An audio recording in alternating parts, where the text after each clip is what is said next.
ஆண்டவரும் உலக இரட்சகருமாய் இருக்கிற இயேசு கிறிஸ்துவின் நாமத்தில் லாகிம் டிவி வழங்கும் ஆட்டுக்குட்டியானவரின் சத்தம் என்கின்ற இந்த நிகழ்ச்சிக்கு உங்கள் யாவரையும் நாங்கள் அன்போடு கூட வரவேற்கிறோம். நாம் யாவரும் இருக்கிற இடங்களில் நம்முடைய கண்களை மூடி நம்முடைய தலைகளை தாழ்த்தி ஜெபிப்போம். மகா பரிசுத்தமுள்ள எங்கள் பிதாவே, சர்வ வல்லமை உள்ள ஆண்டவரே, உம்முடைய குமாரனாய் இருக்கிற இயேசு கிறிஸ்துவின் நாமத்தில் ஆசீர்வதிக்கப்பட்ட இந்த அற்புதமான நல்ல நாளுக்காக நேரத்திற்காக கர்த்தரை துதிக்கிறோம். எங்களோடு பேசும், எங்களை ஆசீர்வதியும். இயேசுவின் மூலம் ஜெபிக்கிறோம் நல்ல பிதாவே, ஆமேன் ஆமேன். பிரியமானவர்களே, இந்த நாளிலே நான் உங்களோடு பேசும்படி எடுத்துக்கொண்ட கர்த்தருடைய வார்த்தையின் தலைப்பு ஜாக்கிரதை உள்ளவனுடைய பொருள். அதற்கு ஆதாரமாக நீதிமொழிகள் 12ஆம் அதிகாரம் 27ஆம் வசனத்தை வாசிக்கிறேன். சோம்பேறி தான் வேட்டையாடி பிடித்ததை சமைப்பதில்லை, ஜாக்கிரதை உள்ளவனுடைய பொருளோ அருமையானது. அருமையானவர்களே, ஒரு கிராமத்தில் மலை ஓரத்தில் ஒரு விவசாயி ஒருவன் வாழ்ந்து கொண்டிருந்தான். அந்த விவசாய நிலத்திற்கு அருகாமையில் இருந்த மலைகளிலே இருந்த மரங்களிலே ஏராளமான குரங்குகள் இருந்தது. அந்த குரங்குகள் இந்த விவசாயியோடு பழக ஆரம்பித்தது, நட்பாக பழக ஆரம்பித்தது. எப்பொழுதெல்லாம் அந்த விவசாயி தன்னுடைய விவசாய நிலத்துக்கு வருகிறானோ அப்பொழுதெல்லாம் அவைகள் ஆங்காங்கே இருந்து அவனுடைய தோட்டத்திற்குள் இறங்கி வந்துவிடும். அவனும் தன்னால் இயன்ற பழங்களை அவைகளுக்கு கொடுப்பான். ஆகவே அவைகள் மகிழ்ச்சியோடு கூட அவனோடு கூட அது பழக ஆரம்பித்தது. ஒரு நாள் அவன் ஏராளமான செடிகளை அவன் தன் தோட்டத்திலே நட்டினான். அவனுக்கு ஒரு எண்ணம் தோன்றினது, நாம் இந்த குரங்குகளை நேசிக்கிறோம், அதுவும் நம்மை அதிகமாய் நேசிக்கிறது. நாம் வெளியூருக்கு போக வேண்டிய ஒரு சூழ்நிலை இருப்பதினால் இந்த குரங்குகளை நம்பி நாம் இந்த தோட்டத்தை ஒப்படைத்தால் என்ன, அவைகள் இந்த தோட்டத்தை கண்ணும் கருத்துமாக பார்த்து கொள்ளுமே என்று சொல்லி அவன் அந்த குரங்குகளை அழைத்தான். நான் வெளியூருக்கு போகிறேன், வர 2-3 நாட்கள் ஆகும்.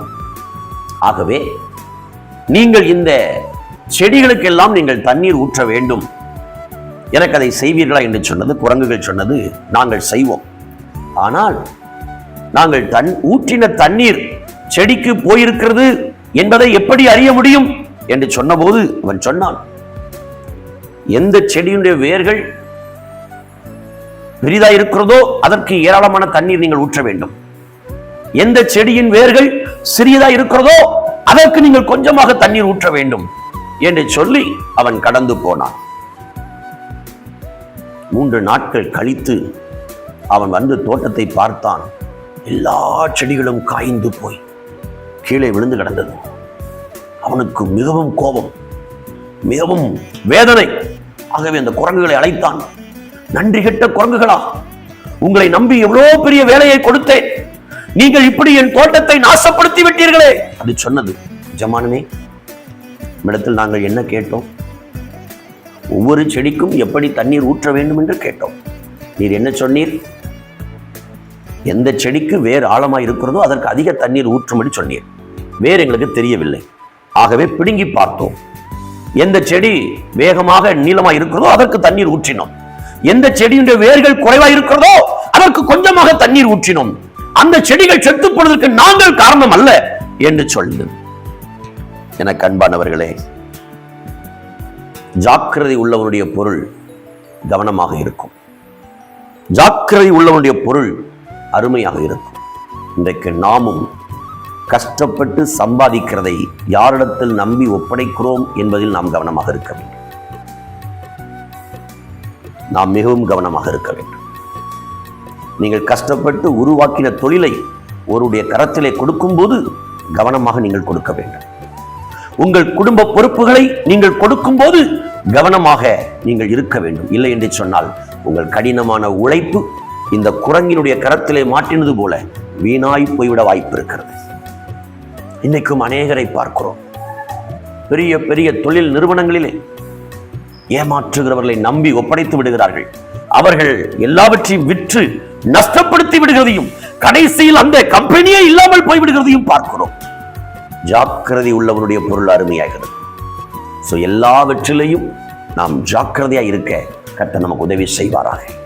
ஒருவேளை இப்பொழுது நீங்கள் இதை செய்தியை கேட்டுக்கொண்டிருக்கிற நேரத்தில் ஆண்டவர் உங்கள் உள்ளத்தில் சில காரியங்களை ஞாபகப்படுத்துவான்னு சொன்னால் நீங்கள் இன்னும் ஜாக்கிரதையாகி அந்த காரியங்களை சரிப்படுத்தும்படி கர்த்தர் உங்களுக்கு உதவி செய்வாராக. ஜெபிப்போமா. நல்ல பிதாவே, அந்த மனிதன் மிகவும் கஷ்டப்பட்டு கடினமாய் உழைத்து உருவாக்கின அற்புதமான அந்த விவசாய நிலத்தை அந்த குரங்குகளை நம்பி கொடுத்த போது அவைகள் ஒன்றுமில்லாமல் எல்லாவற்றையும் வீணடித்தது போல இன்றைக்கும் என் அன்பு சகோதர சகோதரிகள் ஆண்டவரே இருப்பார்னு சொன்னால் வாழ்க்கையை மாற்றும். அவர்கள் எல்லாவற்றிலும் ஜாக்கிரதையா இருக்க, கவனமாக இருக்க, முன்னெச்சரிக்கையோடு இருக்க அவர்களுக்கு கிருபை தாரும். அவர்களை உடைய கைகளில் ஒப்புக் கொடுக்கிறோம், தாழ்த்துகிறோம். இயேசுவின் மூலம் ஜெபிக்கிறோம் நல்ல பிதாவே, ஆமென். பிரியமானவர்களே, நிகழ்ச்சி உங்களுக்கு ஆசீர்வாதமாக இருக்கும் என்று நான் கர்த்தருக்குள் விசுவாசிக்கிறேன். மறக்காமல் மற்றவர்களுக்கு நீங்கள் பகிரும்படியும் நீங்கள் சப்ஸ்கிரைப் பண்ணும்படியும் உங்களை அன்பாய் கேட்கிறோம். உங்களுடைய மேலான கருத்துக்கள், ஜெப விண்ணப்பங்கள் இருக்குமானால் எங்களுக்கு அதை தெரியப்படுத்துங்கள். கர்த்தர் உங்களை ஆசீர்வதிப்பார். God bless you.